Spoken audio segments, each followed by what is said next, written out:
Olá, sétimo ano, boa tarde, tudo bem com vocês? Na aula de hoje vocês vão ter um conteúdo de revisão do ano passado, conteúdo do sexto ano, que é o conteúdo de separação de misturas.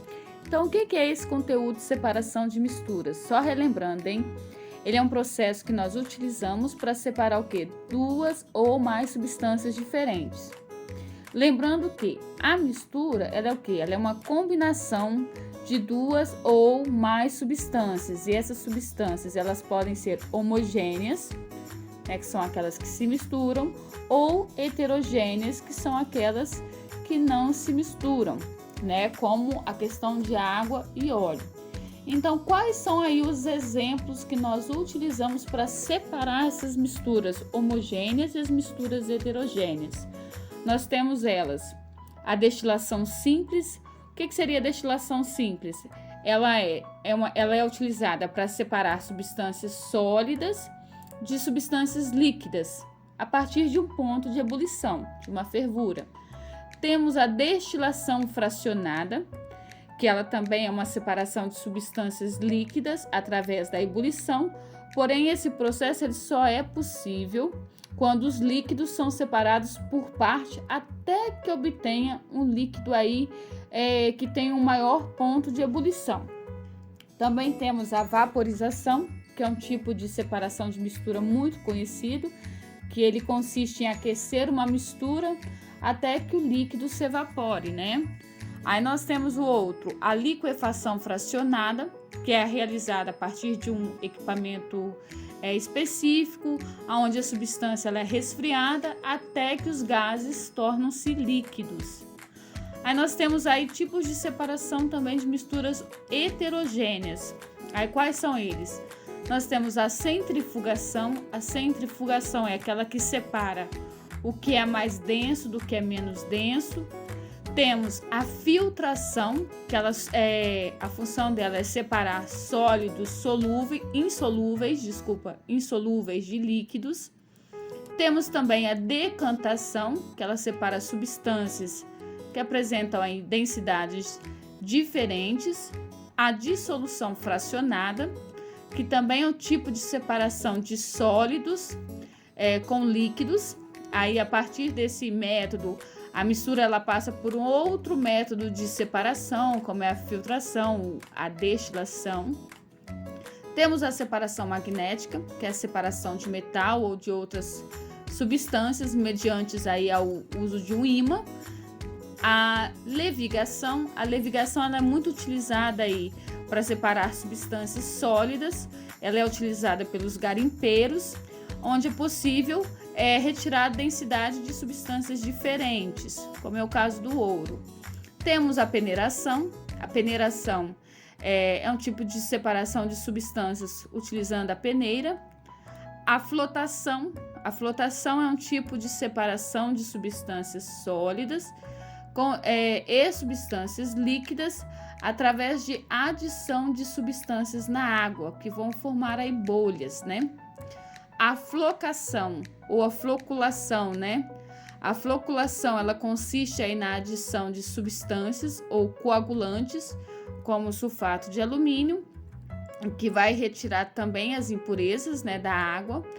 A catação ele é um método bem tranquilo para separar as misturas de forma manual. Então, são esses os processos que nós utilizamos para separar as misturas.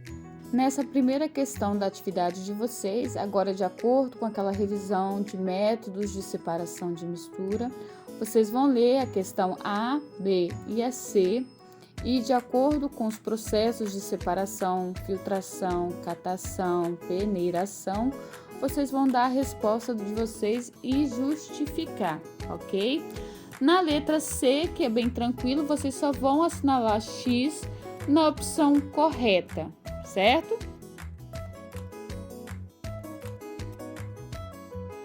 E o outro conteúdo de vocês, que é o conteúdo do sétimo ano, é sobre máquinas simples, que facilitam o nosso dia a dia. Às vezes nós nem nos atentamos que são máquinas, né? Nós utilizamos como objetos, mas na verdade são máquinas que nós utilizamos aí para facilitar os nossos trabalhos. Só que essas máquinas simples, elas são associadas aí por 3 elementos.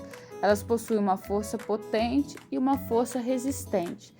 A força potente é aquela que vai ajudar a produzir ou acelerar um movimento, produz um trabalho aí de motor. A força resistente é toda aquela força capaz de se opor ao movimento, ou seja, ela tem uma certa resistência ao fazer um trabalho. E nós temos também nas nossas máquinas simples o que nós chamamos de ponto de apoio. O que seria um ponto de apoio? O ponto de apoio é aquele que nós temos na máquina simples, que é uma ligação entre uma potência e uma resistência. Seria como se fosse o nosso ponto de encaixe, né? O nosso eixo. E aí, quais são as máquinas simples que nós mais utilizamos?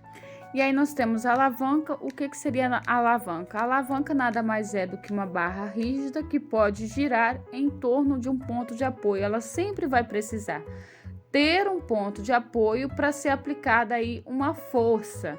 E essa força ela também vai ter uma determinada resistência.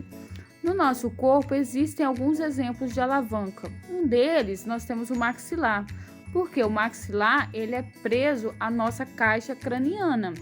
E a função dele é ali de estar fazendo o movimento da mordida e tudo mais. Ele é uma alavanca que nós temos no corpo. No nosso dia a dia, nós temos outros tipos de alavancas, igual no desenho de vocês aqui, na atividade de vocês, nós temos aí uma pedra que está tendo uma determinada resistência, ou seja, um peso. E aí, para mim conseguir levantar essa pedra, eu preciso do quê? Um ponto de apoio. E aí nós temos a cunha. A cunha também ele é um objeto aí que ele possui aí planos opostos. Essa cunha ela é utilizada aí para colocar em machado, enxadas, né? Geralmente para prender o objeto aí.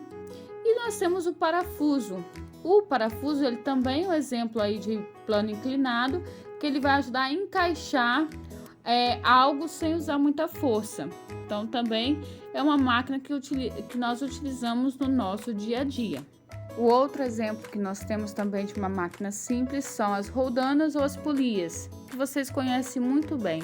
As roldanas elas sempre são utilizadas aí para levantar um determinado peso, que você tem aí um ponto de apoio, que você vai fixar uma corda e fazer com que o objeto que você quer erguer se levante. Então as roldanas, a finalidade dela ali, ela tem um disco, e esse disco, que pode ser de metal ou de madeira, vai passar uma corda ou um cabo dentro desse, e esse vai ter por função levantar o nosso objeto. E aí nós temos um outro exemplo de máquina simples, que é o plano inclinado, muito utilizado por nós para poder estar locomovendo algum objeto de peso. E para isso a gente precisa de uma área de inclinação em relação a um horizonte, né?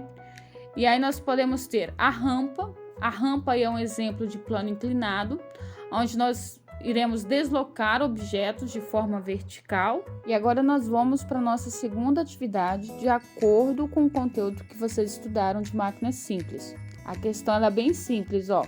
A partir do que você aprendeu sobre máquinas simples, vocês vão propor uma solução para mim, onde vocês vão abrir uma lata, igual está no exemplo da imagem A.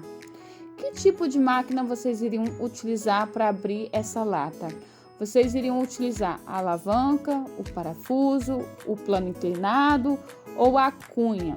Lembrando que a lata, nós precisamos de um ponto de apoio e de uma força potente para estar abrindo ela. Na letra B.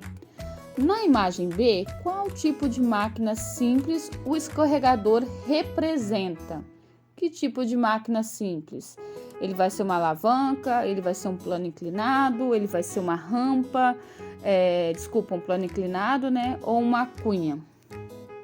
Na questão 3, vocês vão assinalar um X no item que vocês acham corretos ou verdadeiros. E aí, para a gente terminar, vocês têm uma atividade complementar. O que vocês irão fazer nessa atividade complementar? Vocês vão fazer algum tipo de máquina simples, que pode ser aí uma alavanca, uma roldana ou um plano inclinado. Quero que vocês utilizem a criatividade de vocês. E aí vocês vão fotografar essa atividade complementar e postá-la no grupo, para quem tiver acesso. Muito obrigada pela atenção de todos. Abraços!